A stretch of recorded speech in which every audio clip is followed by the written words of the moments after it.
Viewers, আসসালামু আলাইকুম। আমি এই পর্যায়ে আছি নরসিংদী সদর বত্তোয়াদি গ্রামে। আপনাদেরকে একটি ৬২ বেগমের কিচ্ছা শোনাবো। আমার পিছনে দেখছেন মোবারক হোসেন ডাক্তার, অত্যন্ত সুনামধন্য লোক ছিল। কিন্তু তিনার মৃত্যুদেহ, তার মরদেহ লাশ তার আত্মীয় স্বজনরা বাড়ি থেকে বের করতে পারে নাই। এর কারণ পূর্ব শত্রুতার জের ধরে তারই চাচি ৬২ বেগম ওরফে রিনা বেগম, এই রিনা বেগম রাস্তার মধ্যে ইটের বাউন্ডারি দিয়ে রাস্তা ব্লক করে দিয়েছে। তার অত্যাচারে বর্তমানে বত্তোয়াদি গ্রামের মধ্যপাড়া সহ সারা গ্রামের মানুষ তার অত্যাচারে অতিষ্ঠ। এই রিনা বেগম রাস্তা বন্ধ করে দিয়েছিল, তাই মোবারক ডাক্তার একজন সমাজসেবক মরার পরেও তার লাশটি এলাকাবাসী আনতে পারেনি কবরস্থানে। তারপর গ্রামবাসী এক হয়ে যখন প্রতিবাদ করেন, তারপর সে এই রাস্তার ওয়াল ভেঙে দেয়। এখন মাকে নিয়ে আসছে শত শত মানুষ মোবারক হাজির তথা মোবারক ডাক্তারের লাশ দেখতে এসেছে এবং এই ৬২ বেগম উর্ফে রিনা বেগমকে তারা নিন্দা এবং ধিক্কার জানাচ্ছে। এই বাংলাদেশের জন্য এমন একজন ৬২ বেগম দ্বিতীয়বার জন্ম না হয়। রিনা বেগমকে ধিক্কার জানিয়ে আমার ভিডিও শেষ করছি। আপনারা দেখেন উপস্থিত জনগণ।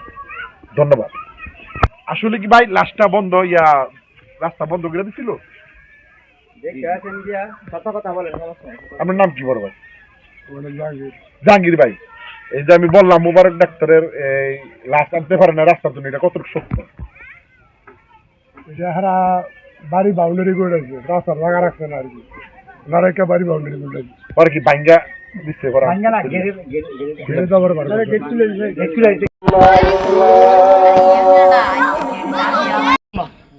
একই সাথে তিনারা বন্ধুত্ব বন্ধনের মতো চলাফেরা করছেন।